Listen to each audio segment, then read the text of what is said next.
د قسم متعلق چې څنګه د کفارې خبره تېره شوې وه چې د هغې پیسې به په یو وخت باندې ټولې یو کس له نه ورکوي. د قسم چې کومې پیسې وي هغه په یو وخت باندې به یو کس له ټولې نه ورکوي. دقه شان د کفارې مسله د فدیې نه د کفارې چې د کوم ځای سره متعلق مسله یې هغه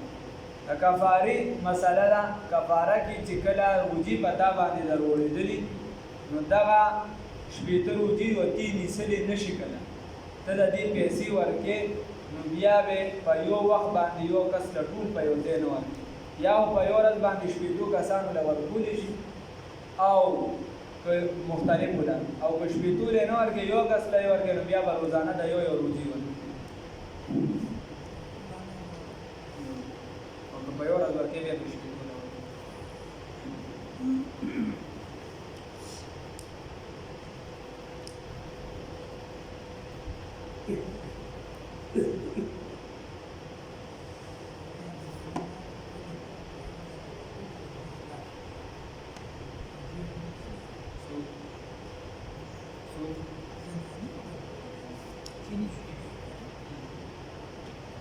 هغه فدیه ده کفاره نه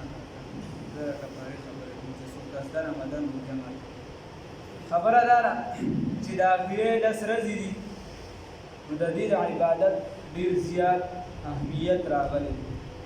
ډېر زیات ټول کال کې چې دی نو د رمضان له خاص فضیلت دی بیا په رمضان کې خاص فضیلت چې وي هغه د 10 ورځو لري او 10 ورځو کې بیا د ناتقوله ډېر زیات فضیلت دی. په دې کې الله رب العزت قرآن پاک را نازل کړی دی مثال په توګه شب برات کې فیصله شوې ده او تطبیق یې داسې کېږي او شب قدر کې بیا لومبني اسمان ته چې دی په یو دفعه واحده په یو ځای باندې راکوز شوي ده قرآن پاک. اوس دا کلام دی د خدای پاک جمال علما لیکي موسی علیه السلام خدای پاک ته وایي چې ما ته ځان وښایه الله ورته لن تراني ته ما نشي لیدلی وایي دا قرآن پاک داسې کتاب دی الله پاکې داسې خاصیت ایښی دی که سړی ورته د زړه نه کښېني نو په دې کې هو د خدای پاک دیدار و چونکې عام بندله هر بندله عام هر یو بندله په ویښه باندې ممکن نه دی عام بندله او هر یو ده په ویښه باندې ممکن نه دی بعضې افراد به د مستثنی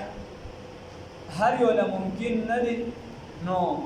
په دې قرآن کې الله داسې کمال یې چې دې کې جمال هم دی او کلام هم دی چې دې ته سړی په حقیقت کې نږدې شي نو دې به د خدای پاک په ښایست هم پوه شي او د خدای پاک په کلام باندې به پوه شي. ذیب النساء خبره درس وخوان مخ د ایران بادشاه یو پیره چې دی یو شیر جوړ کړي یوه کړۍ جوړه کړې وه دویمه ودلنه دویمې سمیره سره نه غواړه بیا یې چې دی هندوستان ته خط ولېږه دلته هم خلک راغونډ شو چا نه شو دغه پورې خیر اخره کې ذیب النساء چې دی هغه شیر برابر کړه د بادشاه لور هلته نه هغې هدیې یو څه بل څه راولېږه چې دا شاعر راولېږه چې زه ورله تحفې تحایف ورکړم بادشاه ورته اوس ورسره څه ورته زه ورته خط لیکم دوی ورته دې غاړې یو شعر ولیکي در سخن مخفی منم چوبوی گل در برگ گل هر کی دیدن نیل دارد در سخن بیند مرا وایي زه په دې خپلو ښایست کې داسې پټ یم لکه څنګه چې دا په دې ګل کې دا خپله خوشبويي پټه څوک چې ما لیدل غواړي نو زما په کلام کې دې ما ولیکي مطلب دا چې زه پردهداره ښځه یم زه په پرده کې یم د بادشاه لور وم نو ورته وایي چې ما لیدل غواړې نو ما په دې کلام کې وګوره او زمونږ دادا پیر مارکیټ مارکیټونه بند دي بیا هم ګجوهان ته زور کوي. خبره دا ده نو الله رب العزت په دې 10 شپو کې دې له ډېر زیات اهمیت ورکړي دې ته ویلی شي شب قدر دا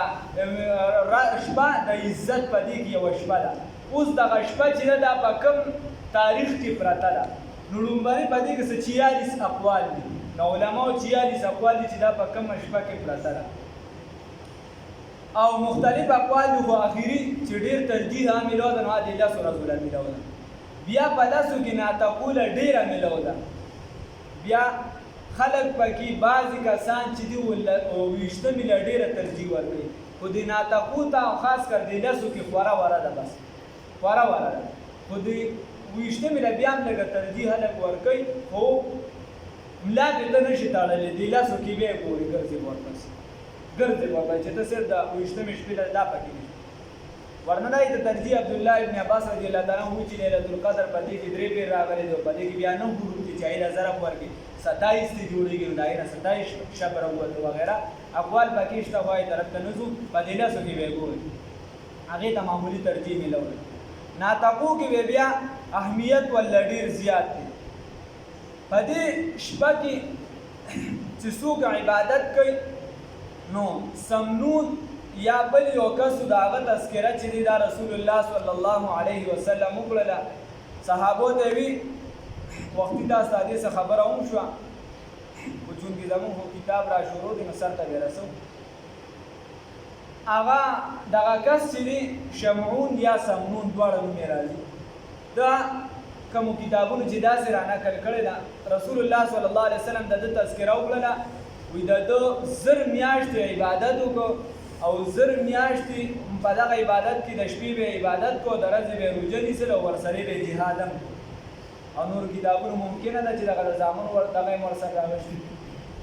نو چې دغه عبادت کو د تذکره چې رسول الله صلی الله علیه وسلم صحابو ته وکړه نو دي صحابه ورته وی چې یا رسول الله صلی الله علیه وسلم زموږ عمرونه کم دي ځکه حدیث کې راځي بین 60 و 70 وی زما د امت درمیانه عمر چې دا به د شپېتو د اویاو ترمنځ اکثریت خلک به د دې ترمنځ وفات کېږي هغه اصل ته دغه چوکیا به ډېر کم نو زموږ عمرونه خو ډېر کم دي موږ به دونه لومبنی وخت چې دی هغه د ځوانۍ په نشه کې وځي بیا چې د معاش لپاره موږ منډې تړلی وو دې خوا چې بیا کمزوروالی شي موږ خو ډېر کم کوو عبادت وکړو رسول الله صلی الله علیه وسلم باندې دې خبرې لږ اثر وکړو نو الله رب العزت دغه صورت را نازل سورة القدر ان انزلناه فی لیلة القدر لیلة القدر خیر نو داسې شپه ده چې د زرو میاشتونه د خدای پاک د دې ثواب زیات ورکړي په دې یو شپه په دې شپه کې وجه یو خدا ده چې په دې شپه کې قرآن پاک را نازل شوی وجه د فضیلت دغه ده بله دا ده چې په دې کې د عبادت کوونکو او د زهادو د دې درجې دا اوچتېږي د دې وجه خدای پاک دې شپې له فضیلت ورکړی بله خبره دا ده چې په دې شپه کې د جبرائیل علیه السلام او د خاصو فرشتو دا د نیکانو خلکو سره ملاقاتونه کیږي او نښه دا ده علما وایي چې د انسان په بدن باندې چې دي ویښته به دا ودرېږي زیږ به شي اوس موږ خو الله دې معافي وکړي الله دې راته رانصیب کړي او بله نښه دا ده چې د دې ماښام چې دی د دې نه واله تر سهاره پورې فرشتې دومره ډېرې راکوزي شوي چې عبادت کې لطف او مزه وي ډېره زیات خوند کوي د عبادت او پنځمه وجه دا ده چې په دې شپه کې د فرشتو کثرت وي ډېر زیات او دا اومه ده چې فرشتې په دې شپه پیدا شوي په دې شپه باندې فرشتې پیدا شوي او آدم علیه السلام چې د خلقت کومه ماده وه نو هغه په دې شپه راغونډه شوې وه د لیلة القدر په شپه باندې او د جنت زیب و زینت چې دی هغه د دې شپې دپاره کولی شي او آسماني چې څومره کتابونه دي نو د دې تعلق اکثریت رمضان سره دی او بعضې وایي چې بیا د آخري عشرې سره دی نو مطلب دا چې د هغې هم د لیلة القدر سره تعلق او بعضې پکې دا هم وایي چې په دغه سبا باندې بنور چې دی د کثرت د فرشتو د وجې چې دی واپس اسمان ته اوچتېږي نو د انور به داسې تت کېږي خو دا نښې لیدل دا ضروري نه دي ځکه چې نه زه د هغه ځای یم او نه تاسو د هغه ځای هغه مقام ځان لري ډېر کم کوزو دا کار کېږي خلک وایي خو کیسې مشهور دا هم پکې دي څه نښې داسې دي چې لکه په دغه شپه چې دی دا خو د دې د برکت دغه شو اوس نښې څه دي چې دا سړی وي نښې بعضې وایي چې دا چې په دغه شپه به هر یو څیز چې دی دا په سجده باندې پروت وي اوس په څنګه به روحاني ډول به پروت دي، ظاهري به پروت دي، کیفیت یې الله ته معلوم دي، لیدلې نه ده، الله دې راله توفیق راکړي. خو هر څه به دا په سجده باندې به پراته وي.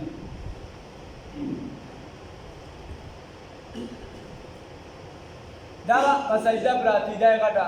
دغه نښه ده. اوس چې دا په سجده پراته وي نو ظاهرا به وي که باطنه خلکو کې یو مونږ هم د مشرانو زنانو کړی ده، مونږ هم اورېدلې ده. وایي یو زنانه وه ډېره شومه وه، نو هغه باغ ته راغلی وي چې وایي که دا هر څه په سجده پراته وو، بوټي په سجده پراته وو، هر څه وایي دا سخي یې راوسته وي، ډېره شومه وي چې دا خو به سبا چې دا نور دغه راشي صابي مابي د خلکو راشي نو دا پاڼې ماڼې خو به ډولې وخوري. نو هغې هغه انار بوټي پورې وتړه، چې کله یې وتړوي چې ساه راغی هغه سخي پانسي شي واپس اوچته شي یا اونه اوچته شي او سجدې ختمه کړې وه. نو دا د خلکو متعلق نور کیفیت یې الله ته معلوم دی چې څنګه دی. دغه شپه چې ده عبادت یې خو د زرو میاشتو نه افضل دی، د دې نه غوره دی، زیات دی، دغه نه دی، د دې نه زیات دی. اوس خدای پاک دا پټه ولې ساتلې ده؟ خدای پاک ولې پټه ساتلې؟ نو یو څو وجې دي پکې زموږ ذهن خو هغه ځای ته رسېد نه. یو پکې دا ده چې دا شپه خدای پاک ستا او زما دپاره پټه ساتلې ده. که چېرته دا شپه ښکاره وه او د یو بنده نه پکې ګناه شوې وه نو د هغه ګناه به هم بیا چې دي د زرو میاشتو د ګناه نه زیاته وه. ځکه چې په افضلو ځایونو کې لکه په حرم شریف کې ته صرف د ګناه اراده مو وکړي نو په ګناه باندې حسابېږي. د ځینو ځایونو کیسه جدا وي، عام ځایونو ته د حیض په حالت کې نه شي جومات ته نه شي راتلی، دې کیسه جدا داسې بعضې ځایونو سره متعلق. بله وجه دا ده چې الله رب العزت پټه ساتلې ده نو بیا به دا خلک به راغونډېده څنګه چې نن جمعې له راشي، اختر له راشي. مثال په طور د اختر په ورځ باندې خلک راوورېږي. د اختر مونځ چې دی دا واجب دی، د اختر مونځ دا واجب دی، په مسافر باندې نشته، ډېر بیماري هغه دې نه کوي، اجازت دی ورته. او دا نور مونځونه دا فرض عین دی، دا در باندې لازمي دی. نو دې طرف ته خلک نو دغه شان به صرف د لیلة القدر شپې را ټول عمر به خلک عبادت دا ګناهونه کول او دغه یو شپې له به راتلوي به چې توبه به وباسي بدایي. الله رب العزت دا پټ او ساتلی چې دا بنده دا عبادت وکړي، زما طرف ته رانږدې شي. نو هره شپه چې دی دا د الله رب العزت طرف ته چې انسان جستجو وکړي، محنت وکړي، الله رب العزت طرف ته چې دی عبادت وکړي، په دغه شپه کې انسان عبادت چې دا چې غافله نه شي. اوس که یو انسان وایي چې زه ټوله شپه چې دی دا ولاړه نه شم کولی، ټوله شپه چې دی الله ته سجده نه شم لګولی، ټوله شپه ویښه نه شم تېرولی، نو خیر دی، ټوله شپه دې ویښه نه تېري، خو په ټوله شپه کې دې ګناه نه کوي. یوه خبره. بل دې ورسره د ماسخوتن څه نفلونه وکړي، تراویح چې دي دا په نوافلو کې، سنتو کې هم راغلي، نوافلو کې د منځ کې څه دغه نشته، جداوالي نشته، تطبیق پکې کېدی شي. او د سهارې چې کله پېشمني ده راپاڅېدې نو تهجد وکړه، بیا نو خدای پاک که دغه شپه یې که تا لیدلي که نه خدای پاک ته په هغې کې راوستې ستا عبادت وشي. خو که ګناه دې کړې نو بیا ترې محرومه شي. ټي وي دې کتلي، ګیمونو طرف ته متوجه، ګیم کې بذاتي یا ګناهي یا به نه، خو چې کله ورسره مانعات یو ځای شي چې ته ولله د مونځ ټیم ورکړې، ته ولله د بل څه ټیم ورکړې، بیا کېدای شي ګناه طرف ته. یک چشمه زدن غافل ازا شاه نباشی، شاید که نگاه کند آگاه نباشی. شاعر وی داتا ده چې وی خدای پاک چې تو د لسو شپو کې تلاش وکړه نو وی چې زمانه پکې دی یو لحظه په دې کې غافله نه شي، دا ټولې شپې ماله راکړي. بیا د شپې ځان له برکت دی او د ورځې ځان له برکت دی، د ورځې خپل برکات دي، د ورځې خپل برکات دي چې په هغې کې ته عبادت جاري وساري ساتي. په دغه شپو کې کوشش پکار دی، په دې اخري شپو کې چې هر انسان صلات توبه وکړي، الله رب العزت ته توبه وباسي، د ګناهونو د معافۍ سوال وکړي، او د الله رب العزت نه د آینده زندګۍ د دنیا په اعتبار سره د ښه کېدو سوال وکړي او د آخرت په اعتبار سره د ښه کېدو سوال وکړي. دا زندګي چې ده نو دا دغسې ځکه په آخري حصه کې اصل الله رب العزت چې هغه د لومبني اسمان ته راکوشي د خپل شان لایقه مطابق، یعنی د الله رحمت ښه متوجه شي د بنده طرف ته او وایي چې داسې څوک شته چې زما نه څه غواړي چې زه ورکړم، داسې څوک شته چې څه حاجت دی چې زه حاجت پوره کړم، داسې څوک شته چې هغه بخښنه طلب کوي چې زه ورته بخښنه ورکړم. نو پکار دا ده چې موږ الله طرف ته نږدې شو. الله به هم چې دی دغه سوال قبول کړي. ای خواجه چه پرسیز شب قدر نشانی هر شب قدر است اگر قدر بدانی. شاعر وایي که ته چېرته د هرې شپې قدر وکړې دا ستا لپاره شب قدر کیدی شي. خو که ته قدر ونه کړې نو بیا تاسې تپوسونه مپوسونه شب قدر کوه بیا به ته په هغې کې په ګناه کې اخته یې. نو دغه شپه ده لږې شانتې ورځې دي را سره ناټکۍ کې د انسان ډېر کوشش وکړي او د نورو کې د ورسره کوشش وکړي. اصل دا تاسو ته ما د اخرې خبره کوم دا یو خبره کړې وه چې هغه قبیله ده د هغې چې ګډې ویزې څومره دي د هغې د ویښتو عمره الله رب العزت په هره شپه باندې انسان ته چې دي انسانانو ته د جهنم نه روباسي او جنت ته داخلي جنت والے جوړوي. او اخري شپه دا ټول چې د ټول رمضان دا کیسه راغونډه کړي د دې ټولو برابر چې الله رب العزت په اخري شپه بیا بخښنه کوي. خو چې موږ د دې نه چې غافله نه شو په دې کې موږ ګناه ونه کړو ګناه طرف ته لاړ نه شو ورنه بیا به ډېره سخته سزا وي. اسم ګناه ډېر لوی کار دی. ګناه ډېر لوی جرم دی د الله رب العزت. خو چې بیا د هغې تعلق دا د روجې سره راشي نو هسې نه چې د هغه حدیث مصداق وګرځو چې جبرائیل علیه السلام خیرې کړي دي او رسول الله صلی الله علیه وسلم پې امین ویلي. نو په نوم یې ګناه نه هر انسان دې دا اراده وکړي چې وایي زه ږیره پرېږدم د سنت. خو که بیا ډېر زړه یې کلک وي د کاڼي په شان وي نو دې روژه کې خو دې ګزاره وکړي. بیا دې الله نه سوالونه دې پکې وکړي کیدای شي خدای توفیق ورکړي ګزاره لږه وکړي. هر انسان که ځان د ټي وي نه نشي بچولی نو په دې روژه کې خو دې لږه ګزاره وکړي. هر انسان که ځان د بلې ګناه نه غیبت نه جګړې نه بل څه نشي بچولی په روژه کې دې لږه ګزاره وکړي چېرته د دې حدیث مصداق ونه کړو. رسول الله صلی الله علیه وسلم جبرائیل علیه السلام سوال کړی دی یا هغه کس ته خدای هلاک کړي تباه کړي چې میاشت د رمضان پرې تېره شي او دې په الله باندې ځان ونه بخښي ده ته بښنه ونه شي. رسول الله صلی الله علیه وسلم فرمایي آمین. چې د دې مصداق ونه کړو کوشش پکار دی چې په نوم یې ګناه نه کوشش وکړو ځان بچو ساتو په نوم یې ګناه نه ځان بچو ساتو په نوم یې نیکي وړی غټه اداره ټینګه کړو. الله رب العزت پرې راته توفیق راکړي او بیا سوال کو خدای پاکه چې د روژې نه پس هم زموږ زندګي دغه شان